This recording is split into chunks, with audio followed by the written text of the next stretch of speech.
Front जो पिछली video में कट किया था उसकी बैक और राउंड गुलाई और दामन की गुलाई। बिस्मिल्लाहिर्रहमानिर्रहीम। अस्सलाम वालेकुम to all students. Welcome by Millat tailoring institute of Pakistan, registered and recognised Sindh board of technical education. जैसा कि हम फार्मूलों के ज़रिए जो टेलरिंग एंड ड्रेस मेकिंग का कोर्स सिखा रहे हैं, तो सिलेबस आप ऑनलाइन भी मंगवा सकते हैं। जैसा कि पिछली वीडियो में हमने फ्रंट की मार्किंग और ब्राउन शीट पर कटिंग का तरीका सिखाया था, आज हमने फ्रंट की कटिंग के बाद इसकी बैक पार्ट का तरीका सिखाएंगे। ये पेंसिल हो बेटा, इसका नाम है फ्रंट। क्या नाम है? फ्रंट की हमने कटिंग कर दी थी, डिटेल से मैंने आपको बता दिया था कि 0 से 1 क्या करना है, दामन को देखा था, 1 से 2 क्या किया था, कुल लंबाई में 3 भी प्लस करते हैं, 6 भी प्लस करते हैं। तो 6 प्लस कब करेंगे? अब 3 प्लस कब करते हैं? गोल दामन के लिए। अब 0 से 3 क्या करेंगे? तीरे का क्या हिस्सा? हाफ हिस्सा। और 0 से 4 क्या करेंगे? तीरे का हाफ। और 1 से 5 तीरे का हाफ। ये दो तरफ से तीरे का हाफ होता है। अब 1 से 6 गले को 8 पे तकसीम भी करते हैं, 6 पर भी।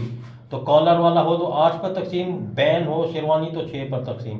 इसी तरह हमारे पास मुकम्मल सिलेबस है। इस सिलेबस को देखते हुए ये स्टूडेंट्स ने कट किया है। तो इसके बाद अब हम इसकी बैक बनाते हैं। बैक के लिए हम इसको इधर करके इस पेपर को ऐसे फोल्ड करना है। तो वो हमने कितना फोल्ड करना है? जितना फ्रंट को फोल्ड किया था उधर हाथ रखे बेटा। अब जितना ये फ्रंट पैनल था आपने ध्यान रखते जाना है। ऑनलाइन लोग जो सीख रहे हैं वो भी और जो सामने वाले हैं वो भी, क्योंकि ये जो फ्रंट पार्ट था हमारे पास, ये टोटल इसका एरिया था 27 cm। तो अब हम बैक पार्ट के लिए भी 27 cm पर इसको फोल्ड करेंगे। ये 27 cm, इधर भी 27 cm करेंगे, बीच में भी 27 कर लेंगे। तो पीछे हाथ रखें बेटा, इसको यूं ऐसे उसी निशान पर आखिर तक फोल्ड कर दो, आखिर तक। अब ये फोल्ड मैंने कर दिया है। फोल्ड करने से पहले भी स्केच बुक आपको बता देगी, क्या बताएगी? नोट: फ्रंट की मुकम्मल कटिंग करने के बाद बैक के लिए पिन लगाएं, बाकी कटिंग नंबर के मुताबिक। तो जैसा कि ये फ्रंट हमने कट कर दिया है, अब बैक के लिए हमने इसको फोल्ड करके रख दिया है। अब फ्रंट को इसके ऊपर रखेंगे ऐसे और पिन लगा देंगे। ये इसके बिल्कुल बराबर रख के ऐसे एक पिन इस तरफ लगानी है, एक बीच में लगानी है, एक आखिर में लगानी है। पिन लगाने का क्या फायदा होगा बेटा? ये हिलेगा नहीं, अपनी जगह मजबूत रहेगा। तो इसके बाद अब हमने स्केच बुक से पूछना है कि क्या करें। तो स्केच बुक बता रही है 0 से 17 बता रही है फ्रंट के तीरे डाउन के हाफ के मुताबिक लाइन लगाएं। जैसा कि मिसाल के तौर पे मौजूदा कमीज परी हुई है, तो ये फ्रंट वाला एरिया है, इसको हमने डाउन कर दिया था। अब ये बैक वाला पार्ट बिल्कुल सीधा है, तो आप इधर से लेकर इधर तक का मैच करना है। स्केच बुक ने भी यही बात की है कि तीरे डाउन का हाफ, जो तीरा डाउन है इसका ये है, तो इसको आपने इंची टेप की मदद से इस तरह हाफ करके एक लाइन शो कर देनी है। स्टील वाला स्केल लाइन, ये लाइन इस तरह से आपने शो करनी है, सीधी, बिल्कुल सीधी। किसी के कंधे डाउन होते हैं तो फिर थोड़ा सा आप क्रॉस कर दें, नहीं तो बिल्कुल स्ट्रेट रखा करें, बिल्कुल स्ट्रेट। न्यू स्टूडेंट्स परेशान हो जाते हैं, इसको हम डाउन रखें, कुछ टेलर जो सिखा रहे होते हैं इसको डाउन करवा रहे होते हैं। तो हमारा तो फार्मूला बिल्कुल सीधा है। अगर कोई किसका कंधा बिल्कुल डाउन होता है तो हल्का सा हम 2 सूत इसकी शेप दे देते हैं, नहीं तो बिल्कुल सीधा रखा करें। जैसा कि स्केच बुक आपको बता रही है, ये वाली 0 से 17 वाली बात बिल्कुल सीधी। इसके बाद अगली बात इसने की है 17 से 18 बैक तीरे का हाफ जमा 1.5। मिसाल के तौर पर जितना भी तीरा आपके पास है उससे आपने 1.5 यानी 1 और आधा आगे करना है, यूं स्टिचिंग अलाउंस के लिए, यूं इधर। अब ये आधा और 1 यानी 1.5 को आपने ऐसे सीधी लाइन खींचनी है। ये सीधी लाइन जैसे स्केच बुक ने आपको स्केच बुक पे लगी हुई नज़र आ रही है, ये है और ये अब ये मैंने लाइन खींच दी है। इसके बाद स्टूडेंट्स न्यू फंस जाते हैं कि हम सर इसकी गुलाई किस फार्मूले पर बनाए, हमें गुलाई की इंफॉर्मेशन नहीं होती। तो ये गुलाई हमने फ्रंट से निकाली थी, ये आपको नज़र आ रही होगी। ये हमारे पुराने स्टाइल हैं 2002 के। ये जो फ्रंट आर्मोल से गुलाई इसकी पैदा हुई थी और कटिंग की हुई है, ये रखी हुई है, तो इसी को आपने इस्तेमाल बैक पर करना है। जैसा कि एक और आधा यानी 1.5 से मैंने आगे की लाइन लगा दी है, फिर इसी पार्ट को इस तरफ रखना है ऐसे, इस तरह से।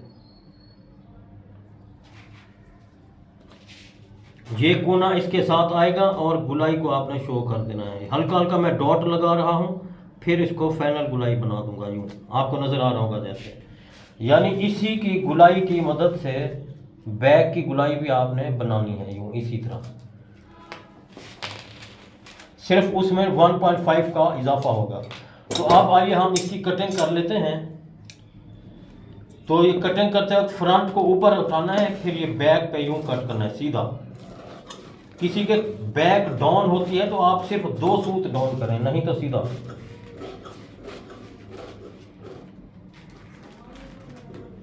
अब ये स्टूडेंट गुलाई के लिए इसको जिस स्टाइल में मैंने कट किया है, इधर से फिर इसको यूं घुमा के यूं कट करें तो कटिंग में सफाई पैदा हो जाएगी। अब इसको मैं इधर कर देता हूं और इधर से इधर तक सीने का साइज भी शो करना है। सीना इसका 27.5 था, कितना था बेटा? 27.5। हाँ, तो ये 27.5 सीधा आ रहा है, तो इसको आपने बिल्कुल सीधा सीधा काट देना है।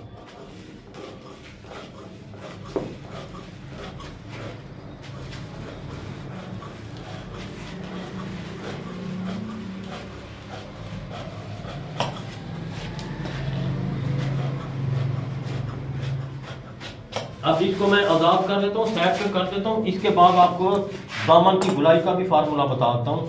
ये देखें कि कितनी साफ सुथरी गुलाई आपको नज़र आ रही है।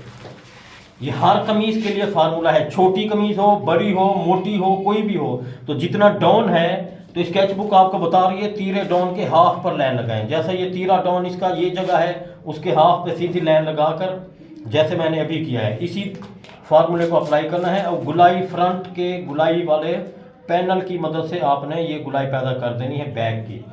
इसके बाद आपने ये गुलाई दामन की किस फार्मूले पर बनानी है, इसको ऐसे कर लेना है, फिर ये चीज़ पैमाइश करनी है जिसकी जितनी भी हो।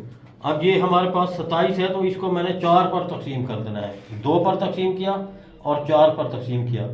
कोई ब्लाउज खुली कमीज़ें पहनते हैं तो फिर आप 3 पर तकसीम किया करें। ये मैं 4 पर, कराची में फिटिंग की कमीज़ें चलती हैं तो 4 पे मैं फार्मूला अप्लाई करता हूँ। वरना कोई खुली कमीज़ें पहनते हैं ब्लाउज, तो फिर आप इस जगह को 3 पर तकसीम करें। मैंने 4 पर किया है। अब इसको आपने स्केल की मदद से यूं गुलाई पैदा करनी है। ये बेटा लाइन लगाना, आपको आसान तरीका बता रहा हूं। इस पॉइंट को इस पॉइंट से मिलाकर उस तरफ से लगाएं। 1 मिनट देखने, ये यूं, हाँ लगाओ उस तरफ, बस। अब आपने इसको इधर से अगर धागे और कचरा वचरा है तो काटते हुए जाएं, नोक ना बने, इसको यूं कट कर देना है गुलाई।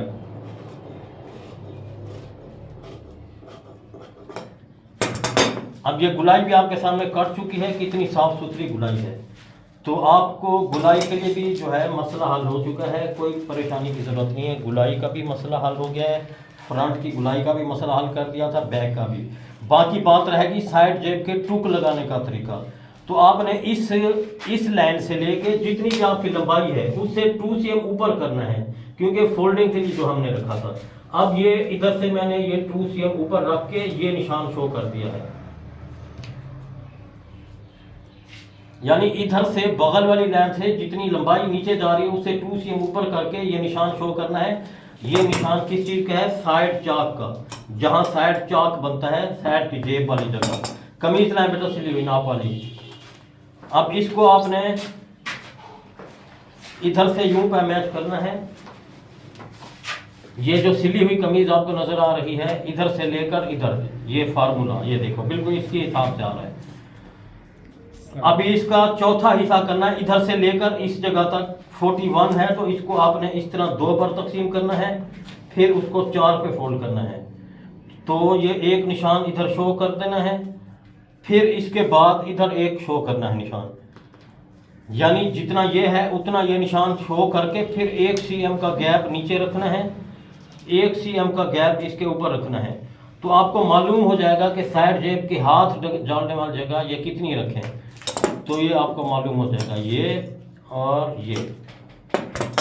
कुछ कमीज़ें लोग छोटे होते हैं, लंबी कमीज़ें पहनते हैं, तो आपको अंदाज़ा हो जाएगा कि साइड चाक कितना ऊंचा कितना नीचे करें। अभी ये जो सीखने वाले हैं उनके लिए मैंने आसान तरीका बना दिया है। तो साइड जेब प्लस बैक और गुलाई और दामन की गुलाई, इस हमारे आसान तरीकों को अपनाते रहें, इस मिशन को जारी रखें और चैनल को लाइक और शेयर कराना भूलें। अपना ख्याल रखिएगा। अल्लाह हाफ़िज़। सिलेबस मंगवाना हो तो व्हाट्सएप नंबर दिया गया है, रब्ता करें।